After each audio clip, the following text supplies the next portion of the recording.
Hello मेरे class 9 के दोस्तों।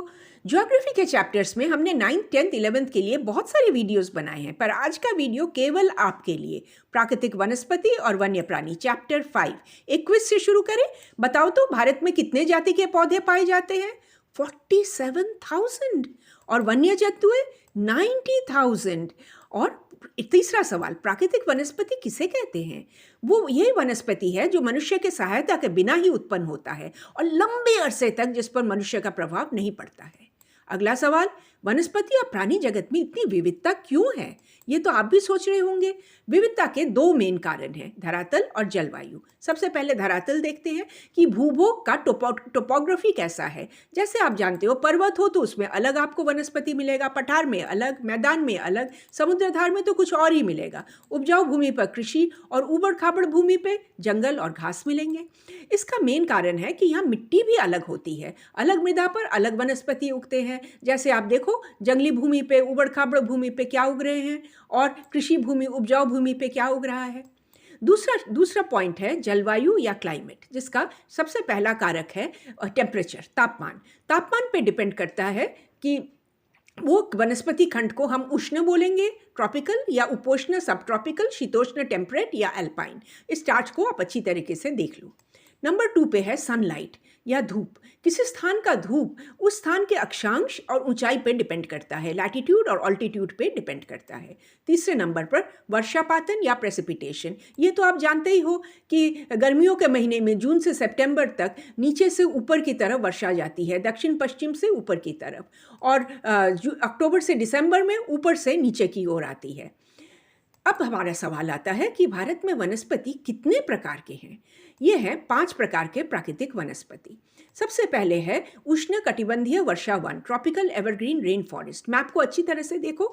जैसे पश्चिम घाटी में जहाँ खूब बारिश होती है, लक्षद्वीप, अंडमान निकोबार, असम के ऊपरी भाग, तमिलनाडु के तट, वर्ष भर यहाँ हॉट एंड मॉइस्ट, आर्द्र और उष्ण रहता है। हर प्रकार के वृक्ष लताएं, और इनके वनों में आप देखोगे, अरे ये क्या इतना इंटरेस्टिंग है, हर ऊंचाई में पेड़ आपको दिखेंगे, बहुत ऊंचे, मीडियम और एकदम नीचे भी मिलेंगे आपको। और इसके कुछ पेड़ के एग्जाम्पल याद रखना है तो याद रखो, ERMCR।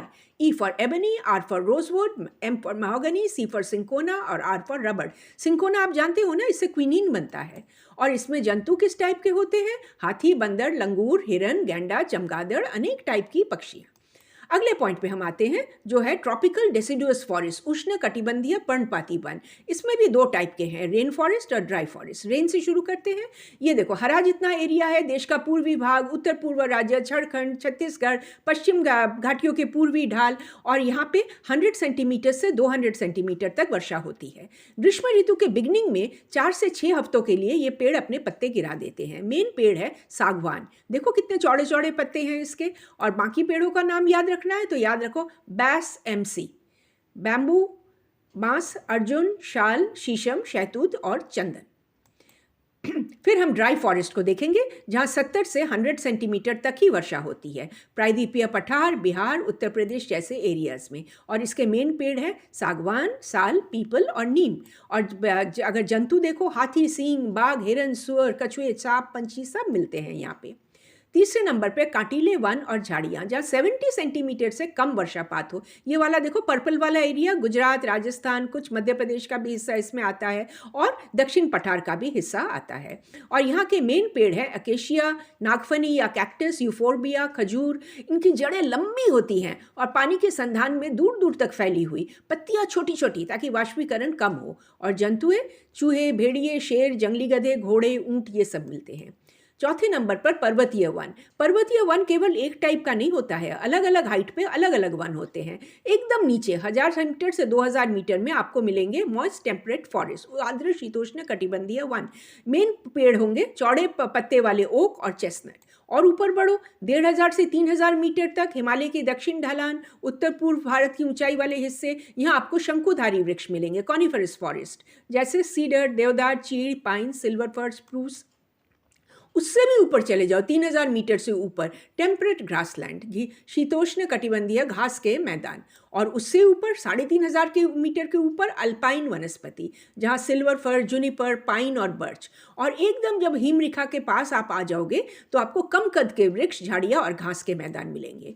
और हिमरेखा पर टुंड्रा वनस्पति जैसे शैवाल, लाइकन, काई या मॉस, और इसके जंतु कश्मीरी महामृग, चित्रा हरिन, तिब्बतीय बारहसिंगा, हिम तेंदुआ, रीछ एट्सेट्रा। अब हम आएंगे 5वें नंबर पर मैनग्रोव फॉरेस्ट। देखो ये हाईलाइट किए हुए एरियाज गंगा, कावेरी, महानदी, कृष्णा, गोदावरी के डेल्टा में। इस पेड़ की खासियत है कि इनकी जड़ें पानी में डूबी होती हैं। जो तटवर्ती इलाका ज्वार भाटा आता रहता है, पानी में ये डूबी रहती हैं। जैसे कि सुंदरवन में गंगा ब्रह्मपुत्र डेल्टा जहाँ पे है वहाँ सुंदरी वृक्ष आपको मिलेंगे। दूसरे टाइप के वृक्ष हैं नारियल, ताड़, क्योड़ा और एंगर, और इसके जंतु रॉयल बंगाल टाइगर, घड़ियाल, कछुए और कई प्रकार के सांप। तो ये थे 5 प्रकार के प्राकृतिक वनस्पति। एक बार फिर से अच्छी तरह देख लो। अब हम देखेंगे भारत के वन्य जीव, और ये तो हमने देखा ही था, प्रजातियां 90,000 और उससे भी ऊपर। पक्षियाँ आपको 2000 से ज़्यादा मिल जाएंगी। विश्व के 13% भारत में है। और मछलियाँ ये भी 2000 से ज़्यादा मिलेंगी, विश्व का 12%। और मैमल्स में स्तनधारी जीव में आपको मिलेंगे हाथी, एक सिंगा गैंडा, फिर जंगली गधे, ऊँट, और मिलेंगे आपको शेर और बाघ। और लद्दाख में चले जाओ, ये देखो काले बाल वाले याक, और यहाँ लाल फर वाले हिमालयन पांडा। एक सवाल आएगा कि वनस्पति और वन्य जीव जिसकी इतनी विविधता है, इसकी सुरक्षा के लिए सरकार क्या कुछ कदम उठा रही है? बिल्कुल उठा रही है। नंबर 1, उन्होंने 18 जीव मंडल निचय बनाए हैं, जहाँ वनस्पति और जंतु सब एक साथ नेचुरल एनवायरनमेंट में रह सकते हैं। जैसे कि ये 6 मेन जो है, इनके नाम आप याद कर लो। फिर आएगा दूसरे नंबर पर पादप उद्यानों को वित्तीय और तकनीकी सहायता, फाइनेंशियल एंड टेक्निकल हेल्प। तीसरे नंबर पर save the tiger, save the rhino, इस तरह के कई योजनाएं बनी हुई हैं। और फिर आएंगे 103 नेशनल पार्क, 555 अभयारण्य और कई तरह के चिड़ियाघर बनाए गए हैं। तो बच्चों, ये था आपका चैप्टर प्राकृतिक वनस्पति और वन्य प्राणी। 5 मिनट और chapter clear. Thanks for watching. कैसे कोशिश।